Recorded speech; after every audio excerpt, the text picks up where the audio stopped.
शं वरुणः शन्नो भवत्पर्यमा शन्न इन्द्रो बृहस्पतिः शन्नो विष्णुरुक्रमः ॐ शान्ति शान्ति शान्तिः।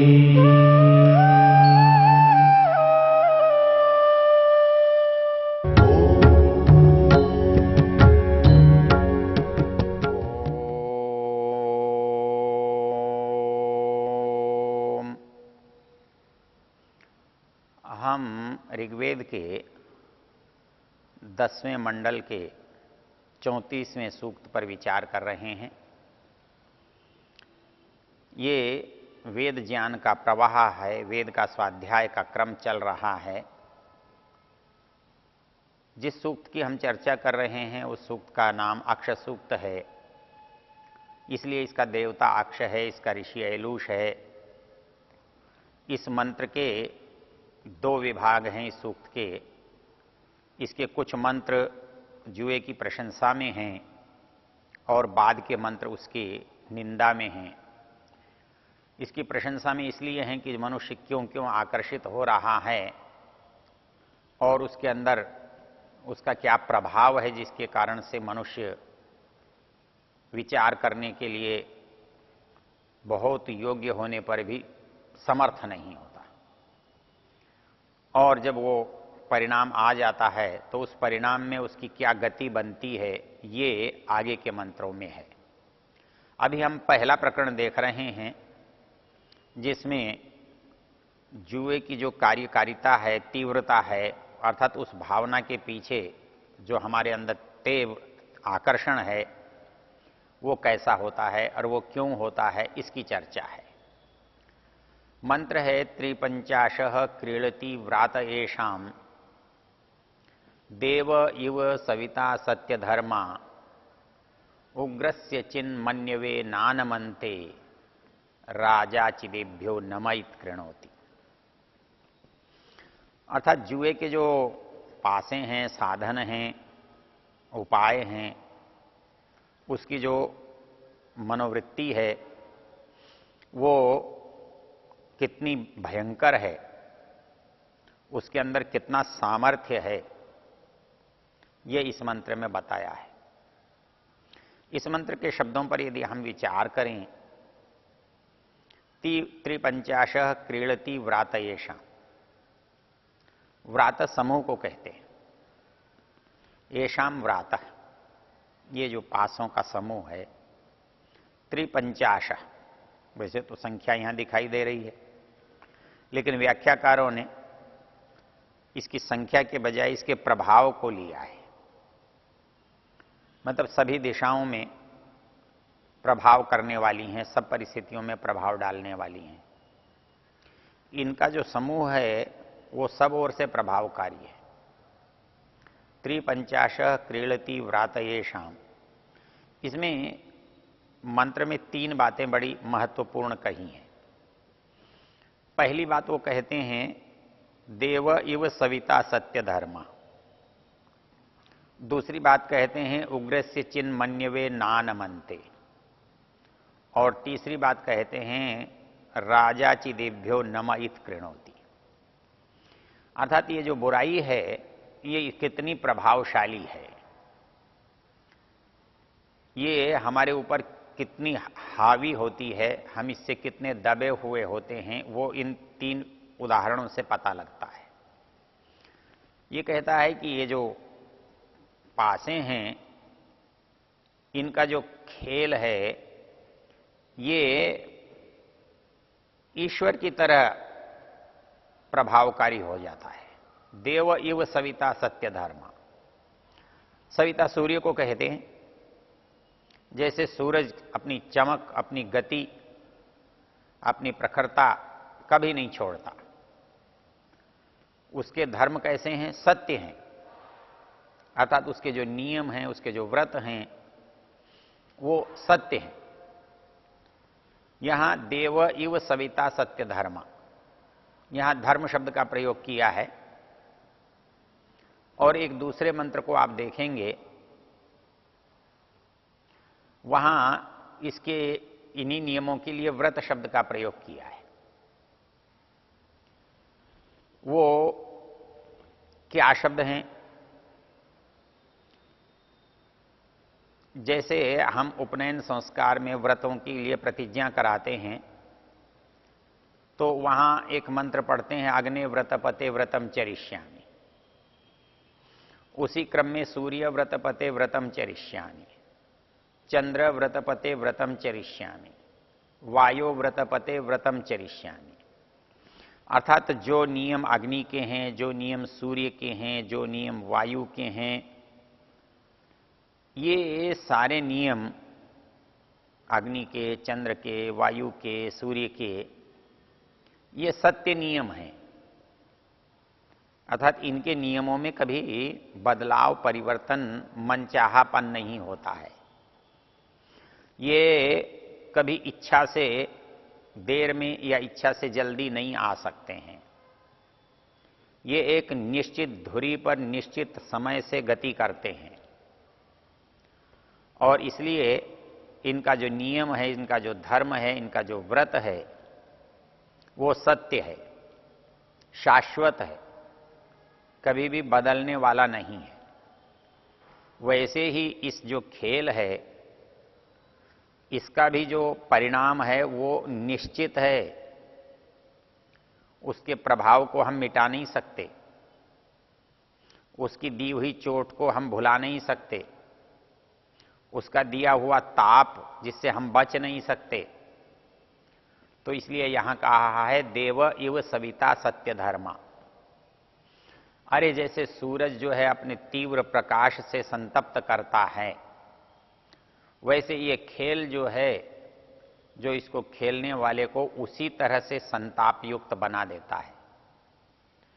देव इव सविता सत्य धर्मा। और एक रोचक शब्द इसमें आया, उग्रस्य चिन्मन्यवे नानमन्ते। कोई आदमी इन पर आक्रामक होना चाहे, इन पर क्रोध करना चाहे, इनके ऊपर अनुशासन डालना चाहे, आप इनसे बच तो सकते हैं पर इन पर नियंत्रण नहीं कर सकते। उग्रस्य चिन्मन्यवे नानमन्ते। कोई आदमी कितना ही उग्र हो, कितना ही महान हो, कितना ही बड़ा हो, वो उसको झुका देते हैं। वो इसके सामने प्रणत हो जाते हैं, दंडवत हो जाते हैं, लेट जाते हैं। इसके जो प्रभाव हैं, वो प्रभाव किसी की भी अकड़ को, किसी की भी अहंकार और अभिमान को टिकने नहीं देते। उग्रस्य चिन्मन्यवे मतलब ऐसा व्यक्ति जिसके पास बहुत क्रोध हो, बहुत मन्यु हो, बहुत अनुशासन का सामर्थ्य हो, ऐसे व्यक्ति को भी नानमन्ते झुका देते हैं, नीचे गिरा देते हैं, उसके अहंकार को भग्न कर देते हैं, तोड़ देते हैं।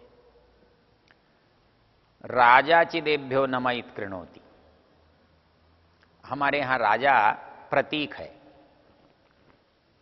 सामर्थ्य का, सत्ता का, अहम का, ऐश्वर्य का। लेकिन कोई राजा होकर भी जब इसको खेलने लगता है तो उसका राजापना यहां नहीं चलता। यहां तो उसके अपने नियम चलते, यहां तो उसको भी हारना पड़ता। हमारे यहां तो बहुत स्पष्ट उदाहरण है जिसकी हम पीछे भी चर्चा कर चुके। अर्थात जब जब इस समाज में इस प्रवृत्ति के लोग हुए, चाहे वो राजा ही क्यों न हो, उन्होंने सदा हार का मुख देखा है, पतन का मुख देखा है। महाभारत का सारा युद्ध जिसकी रचना इस जुए से शुरू होती है, इससे अच्छा क्या उदाहरण हो सकता है कि होने को तो राजा लोग हैं, लेकिन उनका राज्य इसको कोई काम नहीं आता। राजा जो है वो इसको हरा नहीं सकता, राजा इसको दबा नहीं सकता, राजा इस प्रवृत्ति के ऊपर अपना शासन अनुशासन नहीं लगा सकता, उसको पराजित होना पड़ता है, उसको हारना पड़ता है, उसको इसके सामने नम्र होना पड़ता है। इसलिए यहां पर एक शब्द लिखा है, उग्रस्य चिन्मन्यवे नानमन्ते राजा चिदेभ्यो नमयित कृणोति। अरे वो राजा भी जो है वो इनके सामने माथा टिकाता है। ये उसके प्रभाव है। पहले मंत्र में हमने देखा था उसके अंदर उसकी पीड़ा देने की शक्ति, पीड़ा देने का प्रकार, उसमें हमने देखा था कि वो कैसे चुभता है, कैसे पीड़ा देता है, कैसे काटता है, कैसे नष्ट करता है। लेकिन यदि कोई ये सोचता हो कि मैं तो इन सब से तो बच जाऊंगा, अर्थात उससे होने वाले जो दुख कष्ट ताप उनसे तो बच जाऊंगा और अपने प्रभाव से मैं जीत जाऊंगा, मैं लाभ प्राप्त कर लूंगा, मैं सबको अपने वश में कर लूंगा, तो कहता है कि यह संभव नहीं है। इसलिए यहां तीन बातें विशेष रूप से कही हैं कि भाई इसका जो शासन है, जो इसके नियम हैं, इस नियम के आगे मनुष्य के नियम काम नहीं करते। अर्थात जब आप एक बार लोभ में पड़ जाओ तो फिर आपको दुनिया का कोई नियम नहीं बचा सकता। इसलिए हमारे यहां जब हम इस बात को समझाते हैं तो एक कहावत है कि दुनिया में कोई भी पाप क्यों होता है, कोई व्यक्ति कोई पाप क्यों करता है। तो इसके लिए एक छोटा सा कथानक होता है कि लोभ जो है वो पाप का बाप है। अर्थात समस्त जो पापी वृत्तियां हमारे अंदर आती हैं ना, वो इसलिए आती हैं कि हमारे अंदर लोभ के भाव पैदा हो गए हैं। वो लोभ के भाव जो हैं हमें अनुचित कार्य करने के लिए प्रेरित करते हैं। एक आदमी जो सहज है, सामान्य है, सुखी है, अपने थोड़े से सीमित साधनों में संतुष्ट है, लेकिन ऐसा व्यक्ति जब ये सोचने लगता है कि मेरे पास कुछ ज्यादा होना चाहिए, तो उसके अंदर एक दुष्प्रवृत्ति पैदा हो जाती है। क्योंकि नियम यह है कि जो मेरा सामर्थ्य है उससे जो मैंने कमाया है वो तो मेरा अपना है, उस पर मेरा अधिकार है, उसको मैं व्यय करता हूं तो मुझे ये पता रहता है कि मेरा इतना है। लेकिन लोभ में ये स्थिति नहीं रहती। व्यक्ति जब लोभ में पड़ जाता है तो उसके अंदर कल्पनाएं जन्म लेती हैं और वो ये सोचता है कि मेरे पास असीमित आने वाला है और वो असीमित आने की संभावनाओं से ही दो काम करता है। एक तो दुष्प्रवृत्तियों की ओर जाता है और एक अपव्यय करता है। उसको लगता है तो मैं तो अभी कल जीत जाऊंगा तो ये पैसा तो मेरे लिए थोड़ा सा है, छोटा सा है, और इसीलिए वो इस पैसे को जीतने के लिए लगाता भी है और बुराइयों में खर्च भी करता है।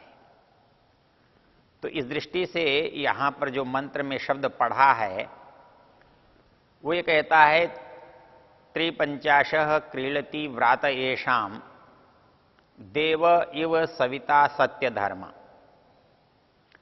सत्य धर्मा देव इव, अर्थात दुनिया में जिनके सत्य धर्म हैं, सत्य व्रत हैं, उनके समान इसका भी व्रत ही है। अर्थात इसके परिणामों से कोई भी अपने को बचा नहीं सकता, इसका परिणाम तो भोगना ही पड़ेगा। तो देव इव सविता सत्य धर्मा। और बाकी जो दो विशेषण हैं वो दो विशेषण हमारे अहंकार को, हमारे बल को उससे ऊपर है ये सिद्ध नहीं करते। अर्थात हमारा कितना भी बल हो, कितनी भी बड़ा शासन हो, कितना भी बड़ी संपत्ति हो,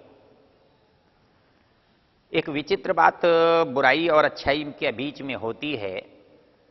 वो ये होती है कि अच्छाई से प्राप्त होने वाले थोड़े से साधन हमें बहुत देर तक सुख पहुंचाते हैं, बहुत देर तक हमारे काम में आते हैं, बहुत देर तक हमारे जीवन को चलाते हैं। इसके विपरीत बुराई से प्राप्त हुए हुए जो साधन हैं वो मात्रा में बहुत होने पर भी हमारे जीवन को लंबा देर तक चलाने में सहायक नहीं होते। क्योंकि मनुष्य के पास जब अच्छे साधनों के अभाव से, बुरे साधनों के काम योग से पैसा आता है तो मनुष्य के व्यय करने की, उसको खर्च करने की जो प्रवृत्ति है वो भी अमर्यादित हो जाती है और वहां वो पैसे को व्यय नहीं करता, उसको अपनी भाषा में हम कहते हैं लुटाता है। वो अपने अहंकार को प्रदर्शित करता है अपने धन के माध्यम से।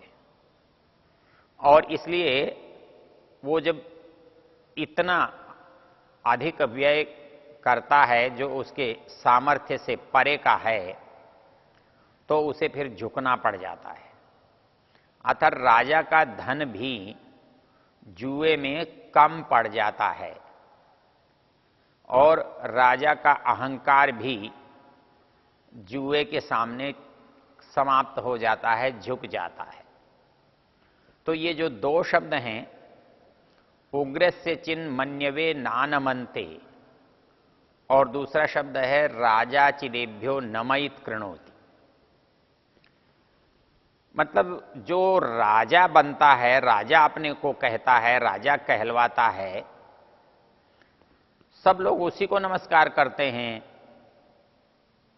लेकिन वो बैठा है यदि जुआ खेलने के लिए तो वो इनका प्रार्थी बन जाता है, इन पासों के सामने हाथ जोड़ने लगता है। वो अपेक्षा करता है कि ये मेरी इच्छा के अनुकूल गिरे और मुझे विजय दिलाएं। तो कहता है राजा चिदेभ्यो नमयित कृणोति। अरे बाकी की तो बात ही क्या है, यदि राजा भी खेलने के लिए बैठेगा, राजा भी यदि जुआरी बनेगा तो उसकी प्रवृत्ति भी इनके सामने झुकने वाली होगी, नमन करने वाली होगी। उग्रस्य चिन मन्यवे नानमन्ते, जो व्यक्ति अपने अहंकार के कारण किसी के सामने नहीं झुकता, जो सबको अपने अंदर झुकाने की बात करता है, झुकाने की इच्छा रखता है, लेकिन वो भी व्यक्ति जब इस धरातल पर आता है, इसके सामने बैठता है, तो उग्रस्य चिन मन्यवे नानमन्ते, वो भी सारा उसका मन्यु ठंडा पड़ जाता है। तो इस मंत्र के जो तीनों शब्द हैं, देव इव सविता सत्य धर्मा, उग्रस्य चिन्मन्यवे नानमन्ते, राजा चिदेभ्यो नमयित कृणोति, यह उनके सामर्थ्य अर्थात बुराई की ओर यदि हम झुक जाते हैं तो फिर हमें कोई नहीं बचा सकता, कोई नहीं रोक सकता।